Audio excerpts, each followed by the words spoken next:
एवं आप सभी को अपना प्यारा चैनल बोर्ड एग्जाम बिंदु में स्वागत है। तो प्यारे बच्चों, जैसा कि आप लोग जानते हैं फरवरी में बिहार बोर्ड का एग्ज़ाम है और इसी के मद्देनज़र हम लोगों ने वस्तुनिष्ठ प्रश्न का प्रैक्टिस शुरू किया है जो बिहार बोर्ड के लिए बेहद इंपॉर्टेंट है। तो प्यारे बच्चों, आज के इस वीडियो में बायोलॉजी का प्रैक्टिस सेट 2 लेकर आया हूँ।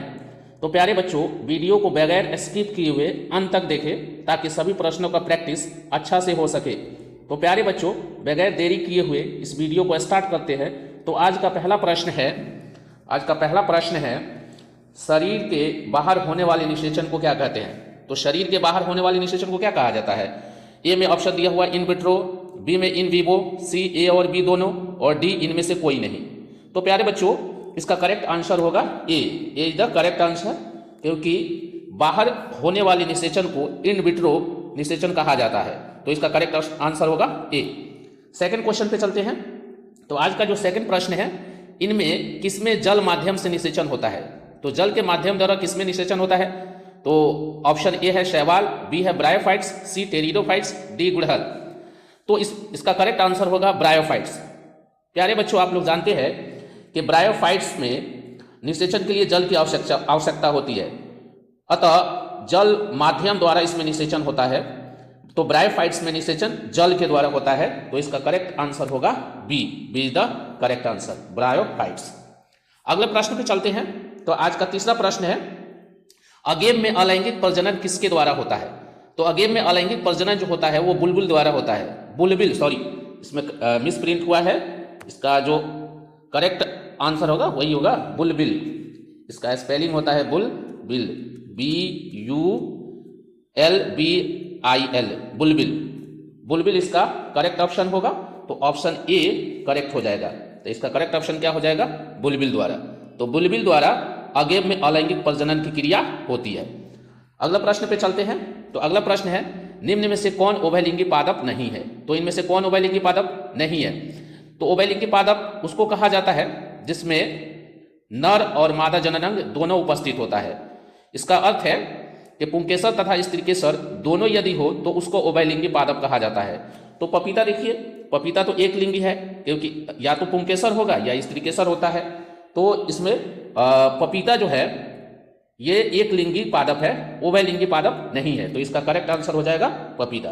पपीता जो है ये एक लिंगी जो है पादप है। अगले प्रश्न पे चलते हैं। युग्मक स्थानांतरण हो सकता है, ए जल द्वारा, बी वायु द्वारा, सी कीटों द्वारा, डी इनमें सभी द्वारा। तो प्यारे बच्चों, युग्मक का जो स्थानांतरण जो है वो जल द्वारा भी हो सकता है, वायु द्वारा भी हो सकता है, कीटों द्वारा भी हो सकता है। तो इसका करेक्ट ऑप्शन हो जाएगा डी, यानी कि इनमें सभी द्वारा युग्मक का स्थानांतरण हो सकता है। अगले प्रश्न पे चलते हैं। तो आज का छठा प्रश्न है, निम्न में से किसमें बाह्य निषेचन होता है। तो बाह्य निषेचन यानी कि शरीर के बाहर। तो ऐसा निषेचन जो शरीर के बाहर होता है, मादा शरीर के बाहर होता है, तो उसे बाह्य निषेचन कहा जाता है। तो देखिए, मेढक में जो निषेचन होता है वो बाहर होता है, हिरण में तो अंदर होता है, मनुष्य में मादा शरीर के अंदर होता है, घोंघा में भी अंदर होता है। तो इसका करेक्ट ऑप्शन हो जाएगा A is the correct option, यानी कि मेढक में बाह्य निषेचन की क्रिया होती है। अगले प्रश्न पे चलते हैं। सातवां प्रश्न है, इनमें कौन अंडपरजक प्राणी है। इनमें कौन अंडपरजक प्राणी है। अंडपरजक प्राणी से तात्पर्य है कि इसमें कौन अंडा देने वाले प्राणी है। तो देखिए, अंडा देने वाला प्राणी कौन है, मुर्गी, सांप, मगरमच्छ और इनमें सभी। देखिए, मुर्गी भी अंडा देती है, सांप भी अंडा देता है और मगरमच्छ भी अंडा देता है। तो इसका करेक्ट ऑप्शन हो जाएगा D is the correct option, इनमें सभी। अगले प्रश्न पे चलते हैं। मनुष्य के युग्मकों में गुणसूत्रों की संख्या होती है। तो मनुष्य के युग्मक में गुणसूत्र की संख्या कितनी होगी। देखिए, मनुष्य में जो टोटल गुणसूत्रों की संख्या जो होती है वो 46 होती है, 2n बराबर 46। और इसका जो युग्मक होता है वो n होता है, तो n बराबर कितना हो गया, 23। तो इसलिए मनुष्य के युग्मक में गुणसूत्रों की संख्या कितनी हो जाएगी, 23। तो इसका करेक्ट ऑप्शन हो जाएगा B is the correct option, यानी कि 23। तो मनुष्य के युग्मकों में गुणसूत्रों की संख्या कितनी होती है, 23 होती है। अगले प्रश्न पे चलते हैं। आज का 9वां प्रश्न है, स्तनधारी के शुक्राणु के मध्य भाग में क्या पाया जाता है। तो स्तनधारी सबसे पहले समझते हैं। स्तनधारी वे जीव होते हैं जो बच्चे को जन्म देते हैं और उनके अंदर स्तन होता है। तो स्तनधारी के शुक्राणु के मध्य भाग में क्या पाया जाता है। तो स्तनधारी जो जीव होते हैं उसके शुक्राणु के मध्य भाग में माइटोकॉन्ड्रिया होता है, जो ऊर्जा देता है और इसी ऊर्जा से शुक्राणु चलता है और वो डिंब वाहिनी में अंडाणु के पास पहुंचता है और वहां पे जाकर निषेचन की क्रिया होती है। तो इसका करेक्ट आंसर हो जाएगा सी, माइटोकॉन्ड्रिया। अगले प्रश्न पे चलते हैं। आज का 10वां प्रश्न है, द्विखंडन किस में पाया जाता है? तो ये बहुत कॉमन क्वेश्चन है। द्विखंडन जो है अमीबा में, पैरामीशियम में, जलकुंभी में, और डी है अमीबा तथा पैरामीशियम दोनों में। तो अमीबा में भी द्विखंडन होता है, पैरामीशियम में भी द्विखंडन होता है। तो इसका करेक्ट आंसर हो जाएगा D, D is the correct answer. यानी कि अमीबा में भी द्विखंडन विधि होता है और पैरामीशियम में भी द्विखंडन विधि होता है।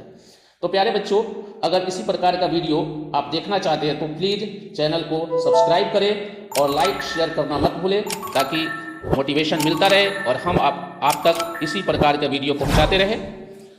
तो अगले प्रश्न पे चलते हैं। आज का जो है 11वां प्रश्न है, मुकुलन द्वारा जनन किसमें होता है? तो मुकुलन द्वारा जनन किसमें होगा? ईस्ट में, म्यूकर में, पाइनस में, फर्न में। तो इसका करेक्ट आंसर हो जाएगा A is the correct answer. ईस्ट में जो है जनन जो होता है वो किसके द्वारा होता है? मुकुलन विधि द्वारा होता है। अगला प्रश्न पे चलते हैं। 12वां प्रश्न है। आज का 12वां प्रश्न देखिए। तो जो 12वां प्रश्न है, इनमें से कौन नर युग्मक से संयोजन कर भ्रूणपोष बनाता है? तो इनमें से कौन संरचना है जो नर युग्मक से संयोजन कर भ्रूणपोष बनाता है? तो ए है अनिषेचित अंडाणु, बी सहायक कोशिका, सी एंटीपोडल सेल और डी द्वितीयक केंद्रक। तो प्यारे बच्चों, इसका जो करेक्ट आंसर होगा वो द्वितीयक केंद्रक हो जाएगा।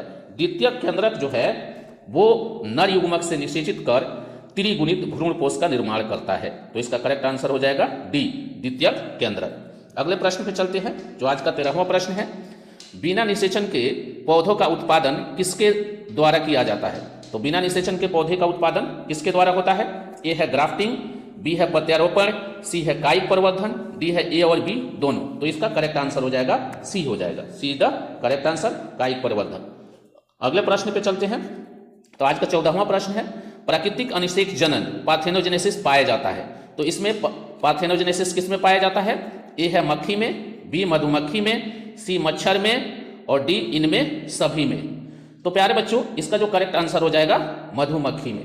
मधुमक्खी में प्राकृतिक अनिषेक जनन पाया जाता है। तो इसका करेक्ट आंसर हो जाएगा मधुमक्खी। अगले प्रश्न पे चलते हैं, जो 15वां प्रश्न है आज का। स्तनधारी में निषेचन कहाँ होता है? स्तनधारी, अभी मैंने बताया कि स्तनधारी जो ऐसे जीव कहलाते हैं जो बच्चे को जन्म देते हैं और उनके अंदर स्तन पाया जाता है। तो स्तनधारी में निषेचन कहाँ होगा? स्तनधारी में निषेचन डिंब वाहिनी में होगा, फैलोपियन ट्यूब में होगा और इसमें आंतरिक निषेचन होता है। तो इसका करेक्ट ऑप्शन हो जाएगा D, D is the correct answer. डिंब वाहिनी यानी कि फैलोपियन ट्यूब में स्तनधारी में निषेचन होता है। अगले प्रश्न पे चलते हैं। तो आज का 16वां प्रश्न है, जब संतति की उत्पत्ति एकल, अकाल नहीं, एकल जनक द्वारा होता है तब ये क्या कहलाता है? यानी कि जब संतति का उत्पत्ति एक जनक द्वारा होता है तो उसे क्या कहा जाता है? लैंगिक जनन, अलैंगिक जनन, ए और बी दोनों और आंतरिक निषेचन। तो जैसा कि आप लोग जानते हैं कि जब भी संतति का निर्माण एक जनक द्वारा होता है तो वह अलैंगिक जनन कहलाता है। तो इसका करेक्ट ऑप्शन हो जाएगा B, B is the correct answer, अलैंगिक जनन। अगले प्रश्न पे चलते हैं। द्विवीय निषेचन का परिणाम होता है। तो द्विवीय निषेचन का परिणाम क्या होगा? ए बीजपत्र, बी भ्रूणपोष, सी बीजांडकाय और डी भ्रूण। तो द्विवीय निषेचन का परिणाम भ्रूणपोष होता है। तो इसका करेक्ट आंसर हो जाएगा B, B is the correct answer. यानी कि द्विवीय निषेचन का परिणाम क्या होगा? भ्रूणपोष होगा। अगले प्रश्न पे चलते हैं। 18वां प्रश्न है, इनमें से कौन सजीव परजक प्राणी है? कौन सजीव परजक? इसका अर्थ है कि ऐसे प्राणी जो बच्चों को जन्म देते हैं उसे सजीव परजक कहा जाता है। तो इसमें कौन से सजीव परजक प्राणी है? तो ए है मुर्गी, ये तो अंडा देती है, बी मगरमच्छ, ये भी अंडा देता है, मनुष्य, ये बिल्कुल सजीव परजक प्राणी है क्योंकि सांप भी अंडा देता है। तो इसका करेक्ट ऑप्शन हो जाएगा सी, मनुष्य। मनुष्य जो है ये सजीव परजक प्राणी है। 19वां प्रश्न पे चलते हैं। आज का 19वां प्रश्न है, निम्नलिखित में से कौन सा जंतु उभयलिंगी नहीं है? तो इसमें कौन सा जंतु उभयलिंगी नहीं है? तो इसका करेक्ट ऑप्शन घरेलू मक्खी होगा क्योंकि बाकी सब जो है ये उभयलिंगी है। केचुआ उभयलिंगी है, फीता कृमि उभयलिंगी है, जोक भी उभयलिंगी है। तो इसका करेक्ट ऑप्शन हो जाएगा डी, घरेलू मक्खी। घरेलू मक्खी जो है उभयलिंगी प्राणी नहीं है, तो इसलिए इसका करेक्ट ऑप्शन हो जाएगा डी, घरेलू मक्खी। आज का आखिरी प्रश्न और 20वें प्रश्न पे चलते हैं। निम्नलिखित में से कौन एक लिंगी है? ए सरसों, बी गुड़हल, सी पपीता और डी इनमें कोई नहीं। तो प्यारे बच्चों, एक लिंगी प्राणी या तो उसमें अस्थि केसर हो या पुंकेसर हो, उसे एक लिंगी कहा जाता है। तो इसका करेक्ट ऑप्शन क्या हो जाएगा? सी, पपीता। तो पपीता जो है ये एक लिंगी प्राणी है, तो इसका करेक्ट ऑप्शन हो जाएगा सी। तो आज इतना ही। इसी तरह का अगर आप वीडियो देखना चाहते हैं तो प्लीज़ मेरे चैनल को सब्सक्राइब जरूर करें। आज के लिए बस इतना ही, धन्यवाद।